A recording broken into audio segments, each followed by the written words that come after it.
नमस्कार दोस्तों, स्वागत है आपका हमारे YouTube चैनल लीगल संसार में। आज हम आप लोगों को लीगल एप्टीट्यूड बनाने के बारे में बताने वाले हैं। तो जो भी व्यक्ति जुड़े नहीं हैं वो जुड़ जाइए हमारे चैनल से, सब्सक्राइब कर लीजिए। और अगर आपको वीडियो अच्छा लगे तो जो भी व्यक्ति आपके नज़र में तैयारी कर रहा हो और जिनको आपके हिसाब से दिक्कत हो, उन्हें यह वीडियो शेयर कीजिएगा। और विश्वास रखिए, यह वीडियो देखने के बाद लीगल एप्टीट्यूड का एक भी क्वेश्चन ऐसा नहीं होगा जो आप गलत बनाएंगे।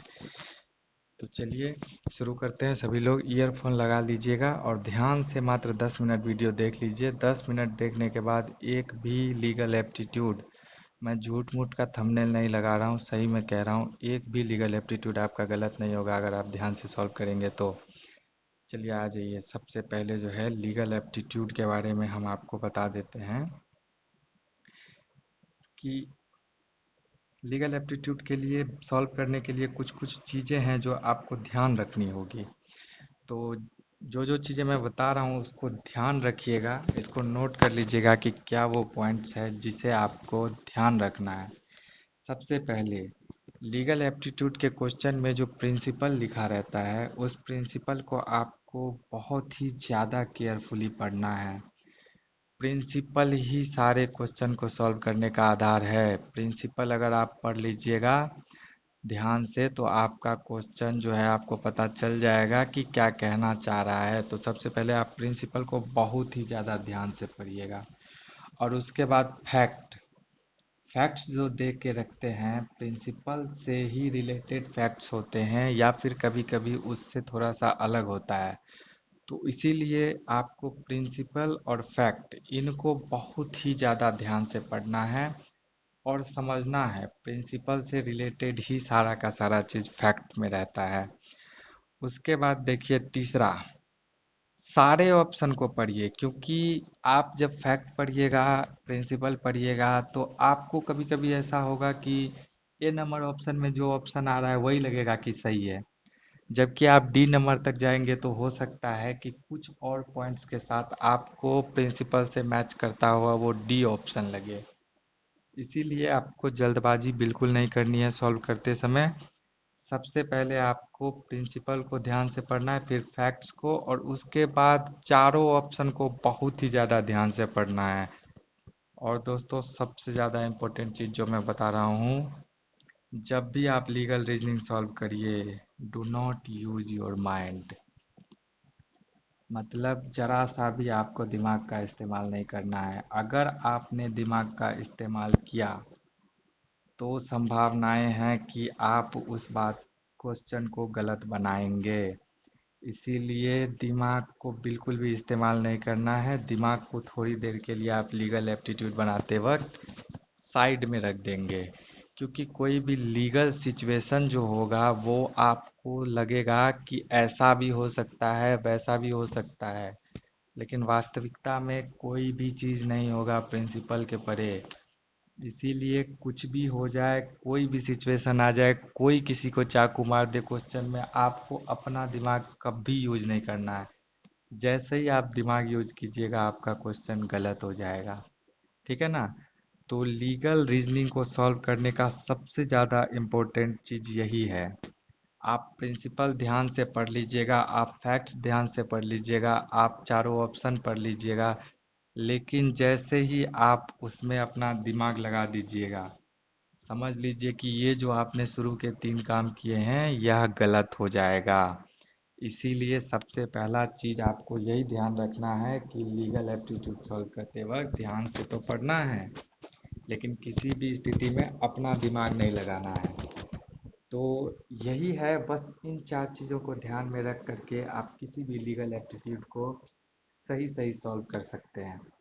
अब आपको मैं सॉल्व करके दिखाऊंगा या फिर आप मेरे साथ ही सॉल्व करने का कोशिश कीजिएगा। कभी भी गलत नहीं होगा। आप साथ में सॉल्व कीजिए, जो जो मैं बता रहा हूँ वही चीज़ करना है। क्वेश्चन कोई गलत नहीं होगा। कोई भी लीगल से रिलेटेड अगर आपका क्वेश्चन हो जो आपको लग रहा हो कि आपसे नहीं सॉल्व हो रहा है, फ़ोटो खींच करके कमेंट कर दीजिएगा। मैं एक्सप्लेनेशन सहित आपको वो क्वेश्चन सॉल्व करके दूंगा इसी चैनल पे। आगे से आपको कोई दिक्कत नहीं होगा, ठीक है? तो चलिए सबसे पहले हम लोग जो है आगे बढ़ते हैं और हम लोग क्वेश्चन सॉल्व करना शुरू करते हैं। जब क्वेश्चन सॉल्व करेंगे, आप जब देखिएगा कि मैंने जो चार चीज़ें शुरू में बताई है उन्हीं चारों चीज़ों का इस्तेमाल करके मैं इस क्वेश्चन को सॉल्व कर रहा हूँ, तो आप समझ जाइएगा और आपका एक एक क्वेश्चन सही होगा। चलिए, सबसे पहले हमारा पहला क्वेश्चन, प्रिंसिपल प्रिंसिपल कह रहा है कि, ये देखिए, principal, acceptance of a proposal must be the exact mirror image of the proposal। Proposal का एग्जैक्ट मिरर ऑब्जेक्ट होना चाहिए। जो भी एक्सेप्टेंस जो होगा प्रपोजल पे, must be the exact mirror, कोई भी उसमें चेंजिंग नहीं होना चाहिए। ना तो बोलने वाले की बातों में, ना ही वह व्यक्ति जो कुछ कर रहा हो, किसी प्रपोजल को एक्सेप्ट कर रहा हो, उसे भी ध्यान से सुनना चाहिए कि मैं जो चीज़ लोगों को बोल रहा हूँ वो बोल रहा है या नहीं। यही कह रहा है हमारा प्रिंसिपल। उसके बाद जो है फैक्चुअल सिचुएशन, फैक्ट्स देखिए। A made a proposal of B A made a proposal of B to sell a chair for 500। B is desirous of buying the said chair for 400। देखिए फैक्ट क्या कह रहा है। ए किसी चेयर को बेचना चाह रहा है 500 रुपये में, ठीक है, और बी जो है उसी चेयर को लेना चाहता है 400 रुपये में, ठीक है। तो ए ने बोला कि आप यह चेयर 500 में लीजिए, बी ने बोला यह चेयर मैं 400 में ले रहा हूँ। तो यहाँ पर जो है आपको ऑप्शन दिए गए हैं कि इस कंडीशन में क्या हुआ। क्या B has accepted the proposal of A का प्रपोजल बी ने एक्सेप्ट किया है? यहाँ पे किया है? नहीं किया है। चलिए, दूसरा देखिए, B has not accepted the proposal of A. B ने ए की प्रपोजल एक्सेप्ट नहीं की है। हाँ, नहीं की है। चलिए, फिर भी हम अगला देखेंगे। It is not clear if B has accepted the proposal of A. B ने एक्सेप्ट किया है प्रपोजल ए का, यह यहाँ क्लियर नहीं हो रहा है। उसके बाद D, it is not clear whether A made a proposal to B. यहाँ पर जो है ए एक प्रपोजल बी को दे रहा है, यह सब जो है यहाँ क्लियर नहीं हो रहा है। तो ऐसा कोई चीज़ नहीं है, सारा कुछ क्लियर है, प्रिंसिपल भी क्लियर है, फैक्ट्स भी क्लियर है। तो हमारा यहाँ पे जो है राइट आंसर होगा B has not accepted B has not accepted the proposal of A। B ने ए का प्रपोजल एक्सेप्ट नहीं किया है, क्योंकि इन्होंने जो है दोबारा फिर समझ लीजिए कि एक ऑफर दिया है। हमने पीछे क्वेश्चन मतलब बना रखा है एक वीडियो कॉन्ट्रैक्ट पे। कॉन्ट्रैक्ट पूरा का पूरा हमने क्लियर कर रखा है। उसी कॉन्ट्रैक्ट में यह चीज़ दे रखा है कि बी जो है इस सिचुएशन में एक, यहाँ जो प्रपोजल के लिए जो वो ऑफर दे रहा है ए 500 में खरीदने का, बी अब जो है उस ऑफर को ख़त्म करके 400 में बेचने का ऑफर दे रहा है। तो यह चीज़ जो है आगे आपको पता चलेगी, लेकिन यहाँ आपको पूरा पता चल रहा है कि दोनों के माइंड में एग्जैक्ट चीज़ नहीं है, इसीलिए यह नहीं होगा। चलिए, यहाँ पे हमारा जो है यह चूंकि क्लियर नहीं हुआ, इसीलिए हमने क्वेश्चन को आगे लिखा है। देखिए, पूरा का पूरा क्लियर होने के लिए जो है हमने क्वेश्चन को ही बना दिया है, ठीक है ना। तो इसीलिए आज ये सबसे पहले क्वेश्चन का ही पीडीएफ बनाया है हमने। अगला question, principle, an agreement with a boy below the age of 18 year is not enforceable by law. ठीक है, कह रहा है कोई भी एग्रीमेंट 18 साल से कम के लड़के के साथ इन्फोर्सेबल बाय लॉ नहीं होगा, ठीक है ना। अब यहाँ पर जो है देखिए फैक्ट्स क्या कह रहा है। A man entered into an agreement with a girl of 17 years of age. 17 years of age की गर्ल, ठीक है, कह रही है कि एक एग्रीमेंट में इंटर कर रही है। अब यहाँ पर देखिए option, the agreement is enforceable by law, the agreement is not enforceable by law, the agreement is enforceable by the girl, no inference can be drawn, अनुमान नहीं लगाया जा सकता। तो देखिए एग्रीमेंट इन्फोर्सेबल बाय लॉ यहाँ नहीं होगा। और सबसे पहली बात, दूसरे नंबर पे जो मैंने कहा था फैक्ट्स को ध्यान से पढ़े। देखिए यहाँ पे प्रिंसिपल जो है क्या कह रहा है, एक बॉय के बारे में, 18 साल से नीचे के बॉय के बारे में। एग्रीमेंट कौन कर रहा है, गर्ल कर रही है। तो अगर गर्ल कर रही है और प्रिंसिपल में बॉय के बारे में लिखा हुआ है, तो जो हमने सबसे लास्ट में बोला था, दिमाग बिल्कुल नहीं लगाना है। दिमाग हम नहीं लगाएंगे कि अगर लड़के से है तो लड़की से भी नहीं होगा भाई एग्रीमेंट। ऐसा कुछ नहीं है, हम नहीं जानते फैक्चुअल सिचुएशन क्या है यहाँ पे। प्रिंसिपल से मेल नहीं कर रहा है, इसीलिए हम यहाँ no inference can be drawn, अनुमान नहीं लगाया जा सकता प्रिंसिपल के आधार पे। चूंकि प्रिंसिपल के आधार पर अनुमान नहीं लगाया तो इसलिए बिल्कुल दिमाग नहीं लगाना है, सीधा जवाब लिख देना है, no inference can be drawn. चलिए अगला क्वेश्चन सॉल्व करिएगा। तो धीरे धीरे ये अगले तक में, इसलिए हमने पर्याप्त क्वेश्चन दिया है जिससे कि आपको समझ में आ जाए। चलिए अगला देखिए, प्रिंसिपल दिया हुआ है कि sale of liquor is illegal, all agreement relating to prohibited item don't exist in the eyes of law.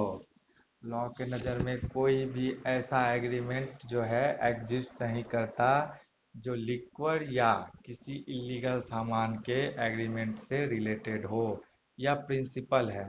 अब देखिए फैक्चुअल सिचुएशन जो है, facts. A entered into an agreement with B for the sale of liquor. A failed to supply the agreed quantity of liquor to B. A entered into an agreement, agreement हुआ B के साथ sale liquor को बेचने के लिए। A failed to supply the agreed quantity of liquor to B. A fail कर गया यहाँ पे, वो नहीं दे पाया quantity. B can bring a legal action against A, option है B. B can't be bring any legal action against A. A can bring a legal action against B. A and B can initiate appropriate legal proceeding against each other. ठीक है। तो यहाँ पर हमें सिर्फ और सिर्फ प्रिंसिपल में देखना है कि लॉ के द्वारा जब यह एग्जिस्ट ही नहीं करता तो इन्फोर्सिएबल बाय लॉ नहीं है। क्योंकि इन्फोर्सिएबल बाय लॉ नहीं है, इसीलिए इसका सीधा आंसर होगा कि B can not bring any legal action against A. कोई भी लीगल एक्शन नहीं ले सकता बी ए के खिलाफ, क्योंकि यह जो है एग्रीमेंट शुरू से ही वॉइड था। ठीक है ना। तो सीधा आंसर होगा, दिमाग बिल्कुल नहीं लगाना है कि भाई इन्होंने एग्रीमेंट किया है तो अब जो है चलो कोर्ट। ऐसा कोई ज़रूरी नहीं है। अगर कोई इस तरह से अगर होता है एग्रीमेंट जो कि लॉ के नज़र में वैल्यूबल नहीं है, उसमें हम कभी भी लॉ के सामने नहीं जा सकते। जो कि हमें प्रिंसिपल बता रहा है, इसलिए हम कुछ नहीं कह रहे हैं इस मामले में। तो चलिए अगला क्वेश्चन है हमारा, principle the communication of a proposal is complete when it comes to the knowledge of the person to whom it is made। जिसके साथ जो है ना प्रपोजल जिसे दे रहे हैं हम, तब तक वह पूरा नहीं होगा, कंप्लीट नहीं होगा जब तक हम जिससे कर रहे हैं उसके नॉलेज में सारा बात ना आ जाए। यह है हमारा प्रिंसिपल। अब देखिए फैक्चुअल सिचुएशन क्या कह रहा है, facts. A sent a letter making a proposal to B to purchase the house of B. ठीक है। बी का घर पर परचेज करने के लिए जो है ए एक लेटर भेजता है प्रपोजल का बी के पास। अब देखिए ये कह रहा है कि कौन सा सिचुएशन इसमें सही है। A the communication of B proposal is complete when A sent the letter. जब लेटर सेंड किया ए ने उसी समय जो है प्रपोजल कंप्लीट हो गया। Be the communication of proposal is complete when B's wife received it. जब बी के वाइफ ने उस प्रपोजल को, उस लेटर को अपने हाथ में लिया, तभी जो है प्रपोजल कंप्लीट हो गया। C the communication of proposal is complete when B's wife handed over the letter to B. जब बी के हाथ में बी के वाइफ ने दे दिया तब हो गया पूरा प्रपोजल। और D, the communication of proposal is complete when B reads the letter. ये है हमारा ऑप्शन। देखिए शुरू से ही हमें शक हो रहा था कि ये हो सकता है, वो हो सकता है। आप इसको पढ़िएगा तो आपको सारे आंसर सही लगेंगे।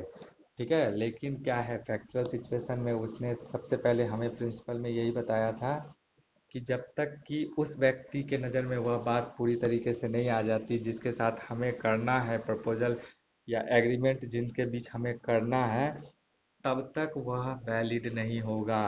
तो यहाँ बी की वाइफ ने भी अगर ले लिया तो वैलिड नहीं है कि मकान का मालिक तो बी है। बी के हाथ में भी आ गया तब भी वैलिड नहीं है, क्योंकि बी को पता नहीं उसमें क्या लिखा है। जब भी उसे पढ़ लेगा उसके बाद होगा, तब ना उस पर्सन के जो है नॉलेज में आया। चिट्ठी मात्र आ जाने से उसके नॉलेज में नहीं आ गया, है कि नहीं। चलिए अगला है principle. A person who is usually made mad but occasionally not mad may make a contract when he is not mad।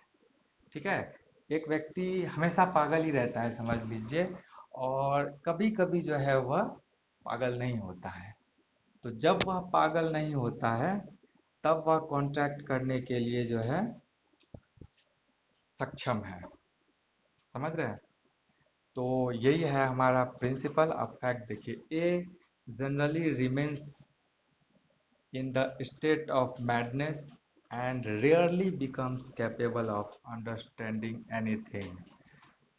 कभी कभी तो कह रहा है कि A can make a contract, B can never make a contract, sorry A can never make a contract, C A can make a contract at any time whenever he pleases, and D, A can make a contract only for his own benefit। तो ये है आपके लिए मैंने question ये दिया है। आप लोग कमेंट बॉक्स में बताएंगे मुझे इसका आंसर क्या है। और कोई भी लीगल से जुड़ा हुआ आपका अगर क्वेश्चन में समस्या है, वो क्वेश्चन आप मेरे कमेंट बॉक्स में डालिए। उन क्वेश्चनों का मैं जो है या तो वीडियो या फिर कमेंट में ही आपको अगर जो है एक क्वेश्चन देते हैं तो मैं उसका पूरा जो है जवाब आपको कमेंट बॉक्स में ही दे दूंगा। और इसको सॉल्व करके ज़रूर बताइएगा हमको, ये भी पता चलेगा कि लोग मेरा वीडियो पूरा देख रहे हैं या नहीं देख रहे हैं। अगर आपको अच्छा लगा तो वीडियो को लाइक कीजिएगा। और सबसे ज़्यादा ज़रूरी चीज़ क्या है आप लोगों का लीगल एप्टीट्यूड सॉल्व करने में, दिमाग बिल्कुल नहीं लगाना है और सारी फैक्ट्स और प्रिंसिपल्स को ध्यान से पढ़ना है। इस चीज़ के साथ आप सॉल्व करके देखिएगा। शुरू में लाइक नहीं भी कीजिएगा तो जब आप सॉल्व करने जाइएगा तो वहाँ से रिटर्न आकर आप इस वीडियो को लाइक कीजिएगा। चलिए, धन्यवाद। मिलते हैं अगले वीडियो में जो इम्पोर्टेंट होंगे, या फिर आपको अगर कुछ भी चीज़ जो दिक्कत लगता हो तो उसके लिए जो है आप कमेंट कीजिएगा, मैं उस पर वीडियो बनाऊंगा। धन्यवाद। बाय।